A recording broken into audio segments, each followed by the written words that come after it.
Vous pouvez, bon, et vraiment spécifié chez Jacques Cocteau, c'est-à-dire vous pouvez exercer une capacité égale à celle de tous si vous croyez à cette capacité. Ça veut dire aussi si vous croyez à la capacité égale des autres. Et il y a toujours cette idée chez Jacques Cocteau très forte que bon, cette capacité, c'est la capacité qu'on acquiert précisément si on pense que tous les autres ont la même intelligence que vous, quoi.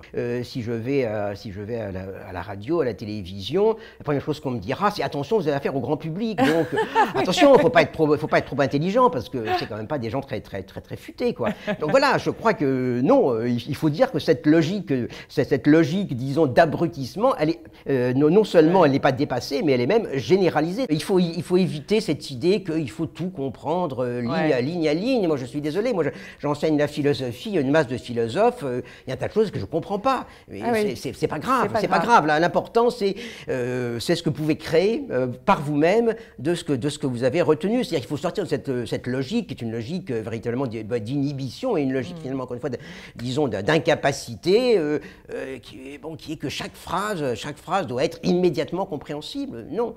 Si chaque phrase est immédiatement compréhensible par tout le monde, c'est pas la peine de l'écrire parce que finalement ça ne fait que confirmer des choses qui sont connues de tout le monde.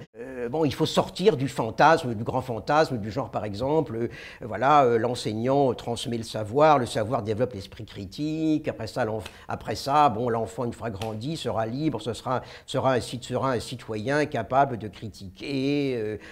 Et ainsi de suite. C'est une plaisanterie. Il faut le dire simplement. Je dirais le but de l'enseignement n'est pas de former. Le but d'un système d'enseignement, le but d'une institution sociale en général n'est pas de former des individus entièrement libres à l'égard de tous les pouvoirs, capables de tout critiquer. On ne forme pas des citoyens émancipés. On forme éventuellement des petits sachants. On forme des gens qui ont tel ou tel diplôme. On forme éventuellement des citoyens dont on suppose qu'ils seront capables de choisir entre l'UMP et l'UDI pour savoir quel est le plus conforme à l'idéal d'émancipation qui leur a été enseigné. C'est très sélectif, hein, je prends un exemple. Bon, je prends un exemple, c'est-à-dire parce que c'est comme ça qu'on souvent on appelle formation citoyenne, quoi. C'est malgré tout d'être toujours avec l'idée qu'on forme quelqu'un qui va être capable de choisir. Alors or fondamentalement, disons l'émancipation, c'est pas d'être capable de choisir. L'émancipation, c'est d'être capable de faire.